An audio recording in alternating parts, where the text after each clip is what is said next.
Assalamu alaikum. Kamar yadda muka ɗauki alƙawari a channel ɗinnan tamu ta ɗan Musa Teacher, za mu kawo kalmomi bila adadin wanda za su iya kai 100 ko su haura na Turanci wanda za mu ke kawo na Hausa a tattare da su.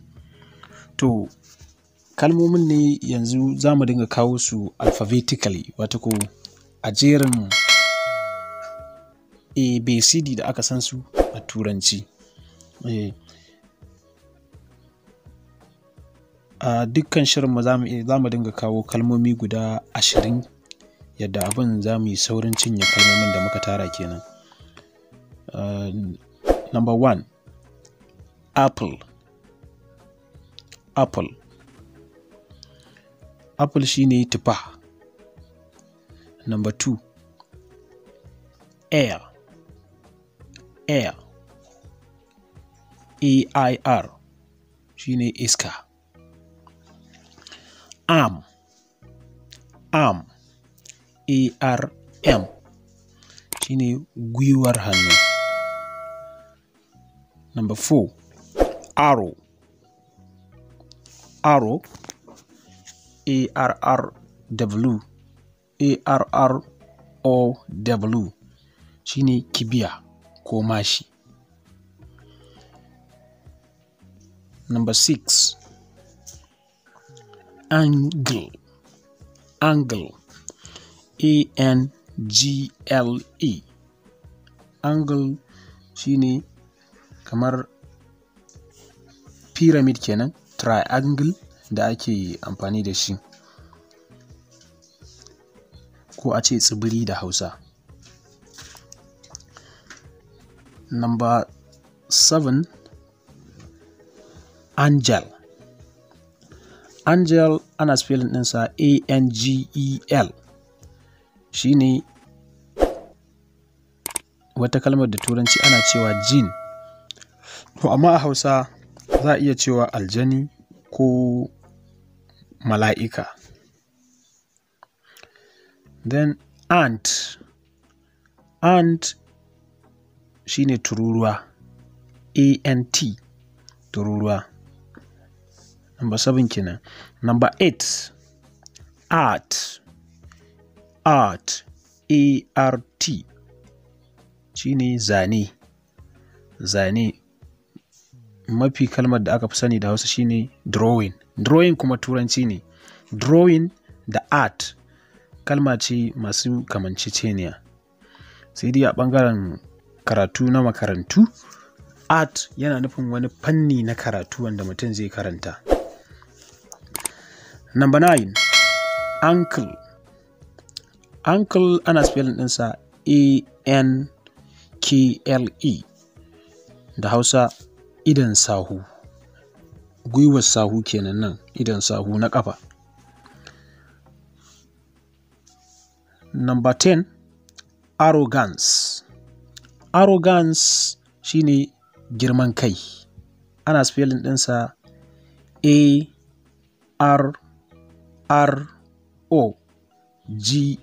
A-R-R-O-G-A-N-C-E.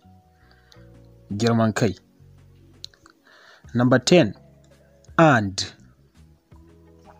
And shine kamar a ce tare da ko kuma da.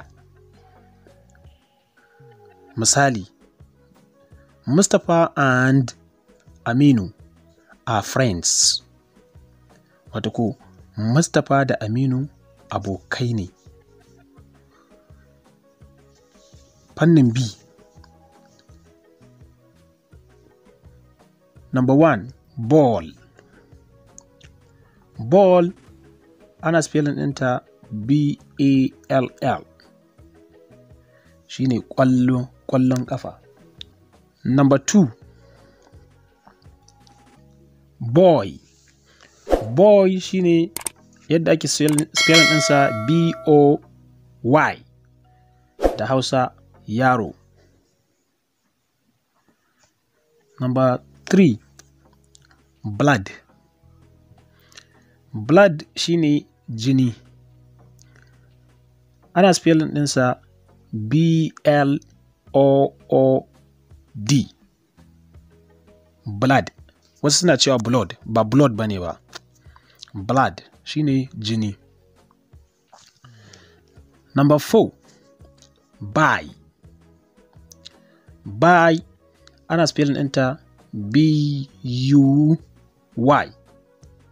shine siyan abu, ka sa kuɗi ka sayi wani abu ko wata kadara ko wani abu. Number 5, block. Block ana spelling ɗinsa B-L-O-C-K, shine blue da Hausa. Number 6, bus. Bus. Bus da Hausa shine mota, irin motar haya, bus, B-U-S, mota kenan. Number 7, bed. Bed. Bed ana spelling ɗinsa B-E-D. B-E-D, shine gado da aka sani wanda mutane suke kwanciya su bacci. Number 8, bird. Bird. Wannan kalmar bird ɗin wasu suna misspelling ɗinta, suna kuskuren faɗarta, I'm sorry, wajen faɗa pronunciation. Sai su faɗi gado a maimakon faɗar tsuntsu. Ita wannan bird ɗin ana spelling ɗinta B-I-R-D, bird kenan. Number 9, baby. Baby, B-A-B-Y, shine baby. Baby na nufin yarinya. Masoya sukan yi amfani da kalmar nan wajen addressing ɗin masoyansu. Duk girman wadda kake so za ka iya ce mata baby, kuma za ta amsa. Number 10, bag. Bag, B-A-G. Bag shine jaka. Jaka ta goyo wadda yara suke ɗauka su je makaranta da ita. Sannan akwai sunan jaka kala-kala. Akwai ko da yake wannan ma ya kamata ya shiga. Akwai baggage. Baggage, B-A-G-G-A-G-E, baggage. Baggage, B-A-G-G-A-G-E,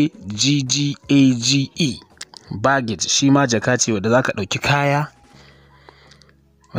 kaya, ka zuba idan za ka yi tafiya haka. Sannan akwai luggage, amma ba ina magana akan B ne, shi sa ba zan kawo luggage ba. Then number 12, beans. Beans, B-E-A-N-S. Beans na nufin abinci da muke ci, wato wake. Wake. Then bow. Bow tana da ma'ana biyu a Turanci. Na farko, baka, kwari da baka da ake faɗa, to bakan. Bakan shine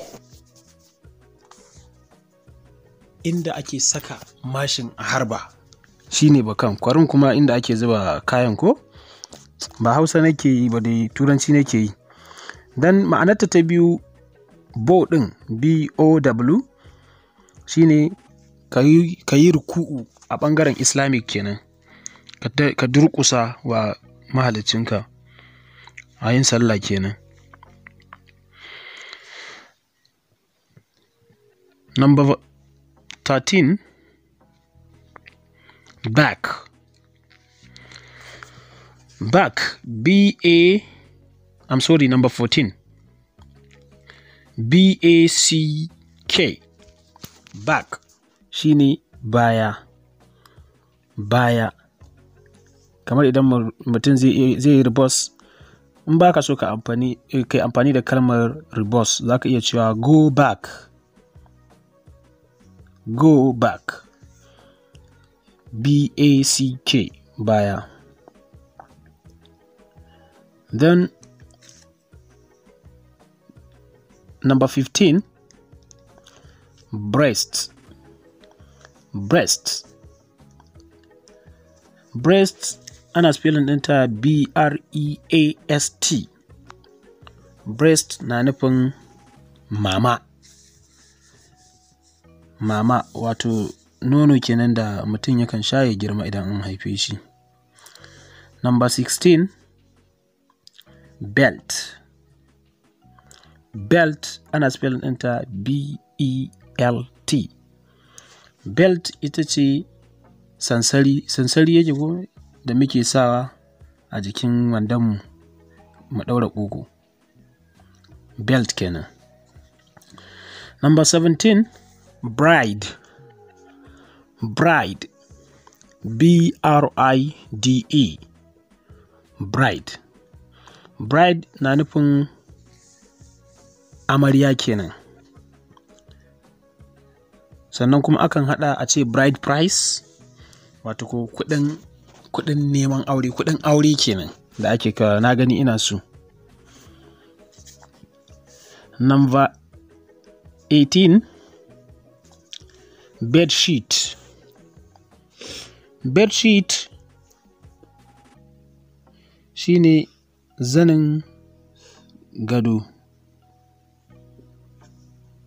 Bedsheet ana spelling ɗinsa B-E-D da space a tsakani sai a sa S-H-E-E-T. Bedsheet shine zanin gado. Then number 19,